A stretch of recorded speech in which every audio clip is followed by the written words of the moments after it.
Hi,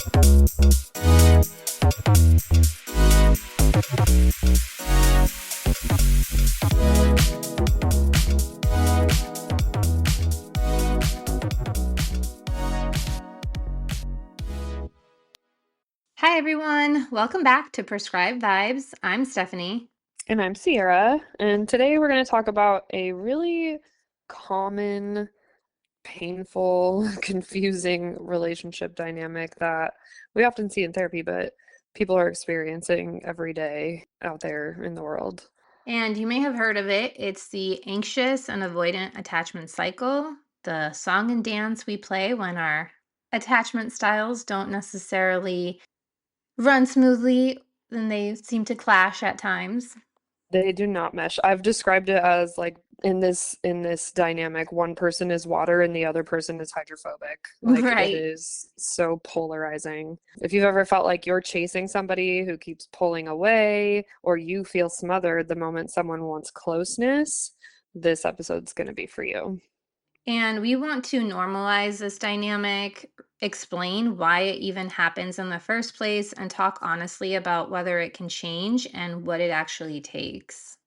So let's start with the basics. What are the attachment styles? They're not personality traits, they're not diagnoses. They're patterns that your nervous system learned early on about closeness and safety and connection to others. And this starts with our parents or our caregivers initially.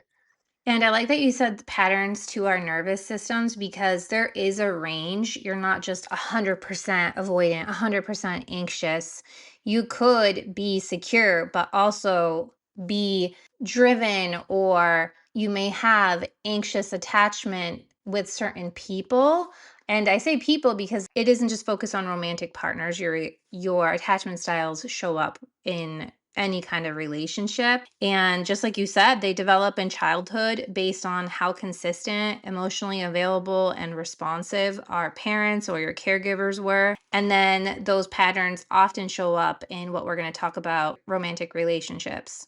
Yeah, they're the most clear, they're the most obvious in a romantic partnership. It's all based on like need and survival, right? Like relationships meet our needs, and romantic relationships are responsible for more of our needs being met than any of our other relationships in our life. And so that's why they show up so clearly in those relationships. So let's just define the main ones. We'll start with secure. So for securely attached people, they generally feel comfortable with closeness and independence, and they can express their needs without anxiety or avoidance, without the panic. And they can also tolerate space without spiraling. So they feel pretty confident. And I would say this is the base, right? The secure attachment style is the base where your needs were met growing up and you feel at ease relating to others. Yep, it's being really rooted in yourself, I think, in a way that's healthy, where we don't have a problem asking for our needs to be met and extending those needs to others, but we're very solid and secure in ourselves to know that like if our needs aren't going to be met here, we can go get them met elsewhere. Right. Okay, let's talk about anxious attachment. So fun. Anxiously attached people, they learn that love can be inconsistent. So sometimes they have learned that the connection was there, but other times it wasn't. And then what happens is your nervous system stays on high alert, looking for signs of abandonment or just being in alert to see if anything has changed. Is there a threat that this person might leave or distance themselves? Yeah, they tend to crave closeness and reassurance and consistency, but they're also anticipating distance and inconsistency. And a lot of times that anxiety is going to be circled around, okay, how can I control this? What patterns can I pick up on? What things can I anticipate? What can I control? How can I change my behavior in order to create security here for me? When they sense distance, their body starts to react. Our nervous system is reacting before logic can even kick in. And if you're wondering what this looks like, it's a lot of overthinking, needing reassurance, difficulty letting go, feeling emotionally flooded when connection feels threatened. And that flooding is overwhelming. It's visceral. It's hard to get a leg up on it. When we're feeling flooded, we're kind of almost out of control in a way. But let's talk about the opposite end of this spectrum, avoidant attachment. Avoidantly attached people, they often learn that relying on others wasn't safe or was discouraged. Perhaps you grew up with parents or caregivers, or not even parents, right? People around you that weren't attuned to your emotional needs. They could have minimized emotional needs. They may have not even been emotionally available to you. So you could have grown up with parents or people that ignored you or even punished, because a lot of the avoidant attachment style, shame can be underneath all of the avoidant tendencies, a way to protect yourself from feeling shame. So if you were severely punished growing up, it could also turn into that avoidant attachment style. Yeah, they're very independent. They learned independence early. They learned how to be self-sufficient, and that is safety. I can't rely on anyone else to meet my needs. It's not safe to do that. So if we're talking about secure being, okay, I have needs. You can meet them or not. I'll find a new way to do that. I trust myself to be able to navigate that. Anxious comes in and says, please meet my need, please meet my need, please meet my need. I don't know how else I'm going to get this need met if you don't do it. And avoidant comes in and says, I have these needs, but I am not about to even consider relying on you to meet them because there's no way that you're going to be able to do that for me. So I'm good. And sometimes I think too, with avoidant attachment style, their needs could be very different because their nervous system has been conditioned now to have their needs may not even be very obvious. And if they have them, they may not even be aware of them. So to expect someone to fulfill your needs when they may not be emotionally aware or attuned to what's going on in them, inside of them, Mhm. is very difficult. So with avoidant attachment, closeness can feel very overwhelming at times, or intrusive, or as if they're losing themselves, or the loss of autonomy. So when someone gets too close, their nervous system can shut down, or it can be signaling this is dangerous. Don't allow yourself to get too close because this person might need a lot from you that you can't give. Yeah, you made a really good point. Someone who's avoidantly attached is not going to be very self-aware, very attuned to their own feelings. And so when you're coming in with feelings and they're like, I'm sorry, I don't do feelings, like I can't I can't tolerate yours. I don't even have much of an awareness or a relationship with my own. And anxious people tending to be on the other end of that spectrum, right? I'm so aware of my feelings, your feelings, everyone's, and I'm trying to manage them all the time. Those two things are so polarizing that it is very dysregulating for both people, right? The anxious really, really wants that closeness. The avoidant really, really wants some distance. And we're going to end up like yo-yoing each other because the common theme here is that everybody wants connection. It's just a matter of knowing how to navigate it and understanding ourselves and our needs and being able to work through maybe what feelings naturally come up when we achieve that closeness. Exactly. So here's the part that is confusing, right? It just blows your mind is that the anxious and the avoidant are often just like magnetically drawn to each other. This dynamic happens all the time. Why is that? And this is coming from a subconscious level. I don't think either of them are aware, but ultimately it feels familiar to each other. The other person's way of being intense and emotional at first may feel, like you said, magnetic. They're drawn to that until it becomes too much, because we do want connection. But also on a subconscious level, the anxiously attached person can pick up on the avoidant being a little bit more reserved, maybe mysterious, maybe flat at times. And everyone's different. That's just an example. But it definitely comes from a subconscious level. Yeah, just being able to pick up on those micro changes and rather than allowing those micro changes to exist, right? The anxious person being the one who's very attuned to these changes the avoidant maybe gets a little quiet, pulls away a little bit. The anxious is going to pick up on that. And rather than being like, okay, like maybe they just need a minute, they're like, oh my gosh, this means that, they're leaving. What I've been expecting to happen is happening right now. And our nervous system takes over. Again, we get flooded. We start to catastrophize what's going to happen there. So for the anxious partner, the avoidant kind of feels like home. They're emotionally unavailable. They're inconsistent. They're hard to fully reach. I've literally described. Okay, I guess we'll say we've all. Steph, you and I have both been in this dynamic before, right? Totally. Me more so as the anxious being attached to someone who's avoidant. And I've been, the way that I described it is like it's trying to hold on to a slippery fish. Like, they're there and I'm trying to grab onto them, but they just keep slipping out, or like holding onto a bar of soap. They're just so slippery. Yeah. And I think we both talked about, it is a range, like we said. Sometimes you may think, oh, I'm anxious, but then you meet someone that is even more anxious than you, and they have a lot of needs. And then you can go to the avoidant side. At least I can. I can be like, whoa, that's a little much.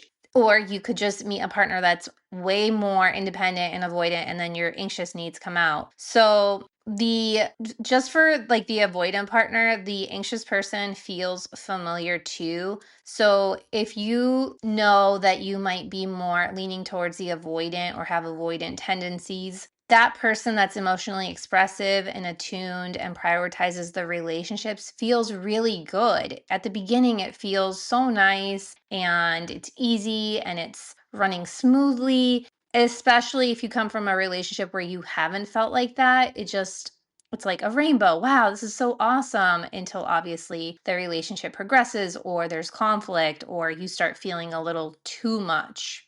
Yeah, in the beginning, it's just very intense. It can feel electric. Like, I remember describing it as, have you seen Hotel Transylvania? No, What? Okay, I well, don't first of think all, so. watch Hotel Transylvania. But there's a concept in Hotel Transylvania where they zing with their person, right? They meet their soulmate and they zing. I was like, oh my gosh, we zinged. Like that's totally what's happening here. It can feel just so intense and electric, and the anxious person feels chosen, which they've been like longing for. When that avoidant opens up to them, we feel really special. When they choose us, they want us deeply. It's all fantasy in the beginning. And so before it's real, like the avoidant gets to be open with their true desires, the things that they want and feel, until it starts to become real. Right. And I think too, over time, those same traits that felt so exciting at the beginning start to trigger both the avoidant and the anxious person's deepest wounds, because there are wounds, and that's something that we're going to talk about. Yes, there absolutely are wounds. But let's talk about the cycle that happens here. So, for this cycle, it can look different for everyone, but one of the things that might seem obvious or popular is, let's say you are with a romantic partner, you started dating, and then you start noticing that it can be a delayed text or their tone changes, and not because they're even upset with you or mad at you, could be something totally different, but you are very aware that something changed, or that person can be less affectionate. And for the anxious person, it's very easy to detect that because their nervous system is trying to prevent themselves from being hurt and abandoned. So they become really, really, really hyper vigilant on, wait a second, that's different. Are they pulling away, or why are they not acting the way that they did before when I felt safe? Yeah, the anxious nervous system is one going to be hypervigilant. It's going to be looking for any little deviation from the norm, which that's tough, right? In the beginning of any relationship, in that honeymoon phase, it's very much like, oh my gosh, let's talk all the time. I'm obsessed with you. Let's spend all of our time together. And then when things start to become a little bit more normalized and even out, that intensity isn't there anymore, that obsession isn't there anymore, and the anxious person is likely going to pick up on that and interpret it as, oh my gosh, they're losing interest, they're pulling away, even if it's just a normal, like, what's the word I want to use? Like an evening out, right? Like things are just normalizing through time, and it's not something to react to. It's not always, right? Hmm. It's not always something to react to in that way, but it feels that way. The anxious is able to maybe sustain that level of closeness and intenseness longer than someone who's avoidant or even secure. And when their partner can't keep up with that, that's going to feel disappointing and scary. Sure. And then when it becomes scary or disappointing, the anxious person, part of the cycle is that they pursue. They may start to reach out more, ask questions. They want reassurance. They really push for that closeness. And there's this book called Attached that I highly recommend. And they can also start to, how the book described it is protest behavior. So they can start to Mhm. nag or say, hey, well, you aren't there. Like, what is going on? Why are you not responding? And this isn't okay. It's invalidating. So, just as much as they push for closeness, they can also feel very much disappointed. And that can look like lashing out sometimes. Do you think with protest behaviors, with someone who is avoidant, do you think like so sometimes people who are avoidantly attached will do things to kind of sabotage the relationship, right? Like Mhm. something to push someone away further, something to start a fight if things are feeling too peaceful, too calm, that's unsettling to them. Would you consider that sabotage to be a protest behavior on the avoidantly attached person's side? Yeah, definitely. Either sabotaging by creating a fight or doing things that they know will end up in a fight, doing things that are wrong. Like, I'm just gonna leave my phone in the car, or this is my time with the boys, so I'm not going to look at my phone, knowing full well that that's going to impact the relationship and upset your partner. So, yeah, I do think that there's protest behaviors on the avoidance side. Yeah, it just looks very different, I think. But the avoidant is going to experience the anxious's pursuit in trying to regain that closeness as pressure. So now they're triggered.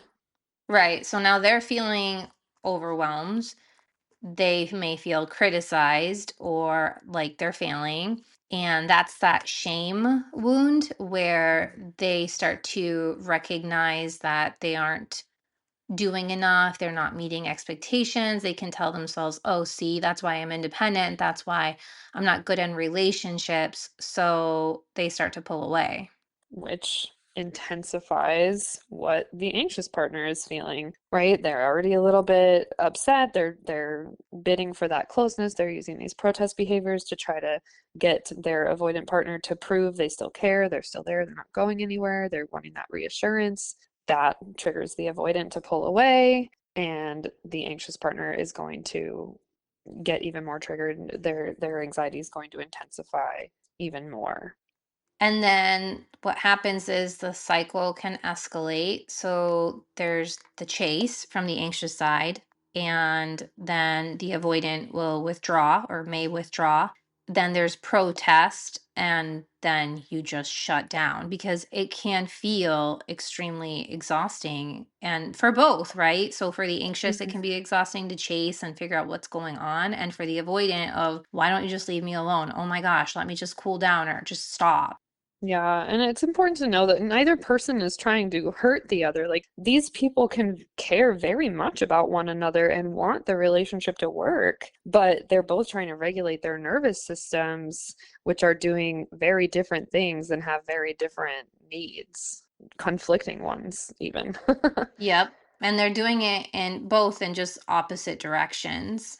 Yeah, I try to help my clients understand that often, particularly my clients who come to me who are anxiously attached and they're trying to repair with their avoidantly attached partner and they're getting very frustrated and trying to like help them understand they live in opposite world of you. So what you need they need the opposite. And if you're trying to accomplish what you're trying to accomplish with them, think about doing the opposite of Yeah. what it is you think you should do or what you would need in that situation, because they really are just that polarizing. And so, why don't we just communicate our way through it, right? Why don't we just talk about it? This is where a lot of couples get stuck. I think if we just communicate better, if we just let's just sit down, talk about it, this problem will go away.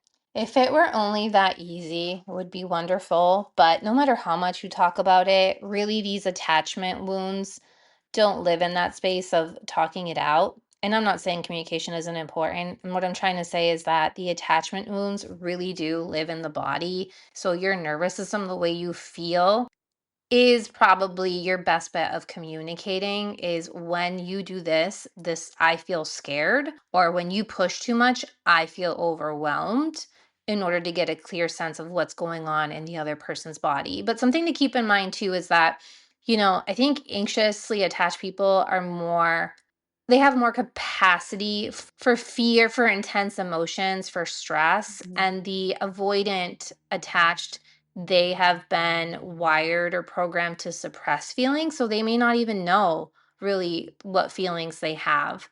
So if they're suppressing feelings, it's because too many feelings, too much intensity can feel overwhelming. Which creates a little bit of an imbalance in these relationships, because the anxious partner does end up doing more of the emotional labor and more compromising than the avoidantly attached person is really capable of, unfortunately. So that can start to feel really unfair, but it just kind of is the reality of the situation and what each person is able to tolerate. But Oh, you can yeah. yeah. Absolutely. With that said, the anxious person may carry the emotional labor of the relationship because they are more aware, hyper vigilant. They may even come to know what the avoidant person needs and feels that the avoidant person isn't even recognizing. So, in a way, they start to carry the relationship and navigate it in order to either give or take away from the avoidant experiencing too much. Yeah, a lot of overcompensation going on. Yep. We can understand our attachment style on an intellectual level, but we're still going to react emotionally when we're triggered. It's very similar to fight or flight, and just as much as we have a nervous system, we have an attachment system as well, and it responds in a very similar feeling way. It's again attachment being rooted in our needs, and needs are rooted in survival, and that's all that our brain cares about. And so this flooding that happens, or we get emotionally hijacked, our brain is really like going into overdrive trying to figure out, how do we survive, how do we survive. This is detrimental to us in some way. You're not crazy as much as it makes us feel crazy. Right, exactly. And that anxious person, if you're anxious, you might tell yourself, I know they're busy or they're doing something, but your body doesn't feel that way. Your body feels unsafe, even though logically you know that they are doing something else. And the avoidant person might say, like, I know they care, I know they're not trying to hurt me, but I feel trapped. I gotta get out of here. So, and this is an episode we'll probably have to make in the future, regulating your nervous system and your emotions, because it really comes down to both people need to be able to learn how to regulate themselves. And until that happens, communication can often feel like another battleground. If you were able to regulate yourself, if you're feeling anxious, or use your resources, which could be, focusing on your hobbies, friends, family, other things that make you feel secure. And if the avoidant person also uses those resources, which could be, well, help me out here. What does the avoidant person use for resources to regulate themselves? Um, in healthy ways. Yes. Yes, in healthy Uh, ways. I mean, taking space and being, I mean, it's not going to come naturally to them. I mean, what they're drawn to is to distract, to throw themselves into Yeah. work or hobbies, anything that the avoidant person likes to stay very busy. And so taking space is going to be important, but what you do with that space is what can make or break where we go from there. If you're just taking that space to shut down and numb and distract and avoid, it's not going to lead to repair. We're not going to get anything positive from that. It's just going to deteriorate the relationship because we're not coming back and repairing whatever it is that needs to be addressed. So if you're taking that space and you're thinking about, okay, let me breathe, let me regulate my body, my mind. Let me think about what I need to do from here. How do I go back? Emotionally, I know how I'm feeling, but logically, what's happening here? This person isn't trying to smother me. They're not trying to take all my autonomy. They're simply trying to care about me. How do I come back and have a conversation with them that's clear about what my needs are and that's mindful of what theirs are? We can work together and compromise to figure this out. Keywords: healthy regulation, because there are a lot of unhealthy ways to regulate, both for the anxious and the avoidant person. It's very easy to fall into, well, I'm just going to numb. I'm just going to drink. I'm just going to text someone else to give me validation, or find someone else to sleep with, because that will make me feel like I'm okay, right? So I think keeping in mind healthy ways of regulating is what we're trying to get at. Exactly.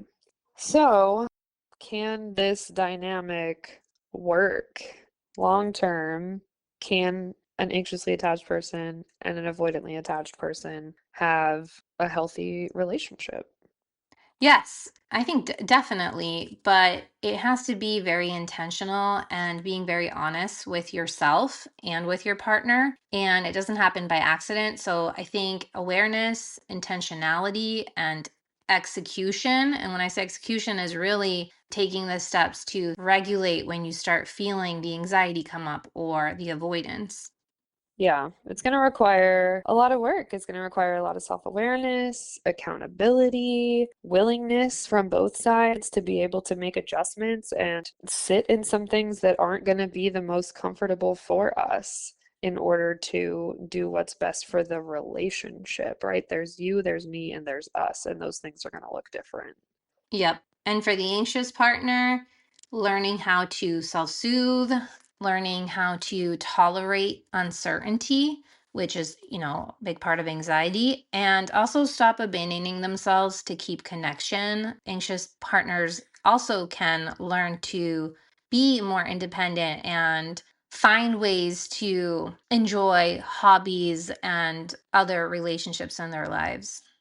The avoidant partner has to learn how to stay present when they want to run, when they're feeling overwhelmed. They need to know how to communicate their needs without just disappearing. We got to be able to tolerate closeness without shutting down. There is often a lack of communication, right? The anxious is so eager to make things work, to do what's right and best for the relationship, if only they know what that is. The avoidant partner not being able to communicate those things doesn't give the anxious an opportunity to do that. Here's the interesting thing, too, though.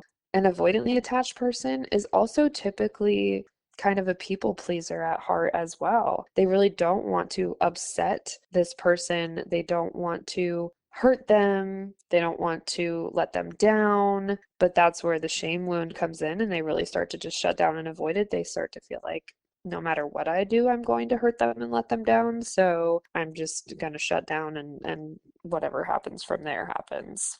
And the people pleasing, I can see that on both sides, because the anxiously attached person can also be a people pleaser because they don't want to lose that connection. They don't want to lose their partner. So sometimes they may be sacrificing their own needs because that may guarantee more safety.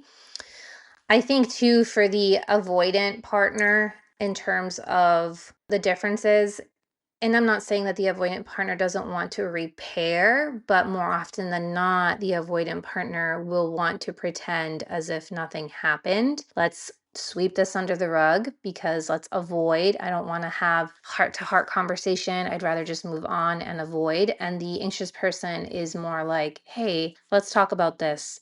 How do we repair? What happened? And that's going to trigger the avoidant because it can be a threat to more intense conversations. It could trigger that shame wound of, okay, I'm not doing enough. I'm not enough for this person. I can't seem to figure it out. Everyone is going to have to work together in these dynamics. Love alone is not going to heal our attachment wounds. We have to create safety, and that happens through communication, curiosity, mutual respect, hard work, but it's not impossible work. Yeah, it's definitely not impossible. It just takes a lot of what we talked about, the awareness piece, learning, educating yourself on, doing a deep dive on anxious attachment style or avoidant, or just understanding attachment styles, understanding the patterns that you've gone through growing up. And with that said, I do want to point out that the name of that book again, which is super helpful, is Attached. Yeah. Amir Levine and Rachel Heller, and you'll find it. There's great examples in that book as well. Yes, there's another book as well that I would recommend along with Attached. So Attached is good. It can be a little more like clinical self-helpy feeling. Hmm. It's a really good book and I absolutely love it and recommend it to everyone. But I would also recommend one called Secure Love. That one is by Julie Menanno. And that one's a little bit more easy to digest, but it has a lot of really good information as well. So if you want to learn more about your attachment styles, go to therapy for one, right? Take a deeper dive into who you are, why you are. But these books can be helpful as well in just understanding a little bit deeper and applying that to yourself. And if you're listening and you've recognized yourself in this dynamic, we do want you to hear this. You are not broken. Hmm. You adapted. Your attachment style makes sense given what you've learned about love. Healing isn't about becoming someone else. It's about expanding your capacity for safety, for connection, and I think especially for self-trust. That is the foundation of a lot of what we work on when we're healing. And sometimes that healing means learning when to stay and when to walk away. If this episode resonated with you guys, share it with someone who needs it. Share it with your partner. And send us your questions. We love to do follow-up episodes. I think we absolutely could, should, would do a follow-up on this one. But secure healing, healing after breakups, reparenting our nervous system. Let us know what you guys want to hear about. Yes, let us know. We are very passionate about this topic, and we hope you have some questions that we can cover in the next episode. So, thank you for joining Prescribed Vibes, and we'll see you next time. Yeah, today's vibes are prescribed as secure. Love it. We'll see you guys next time. Bye. Bye.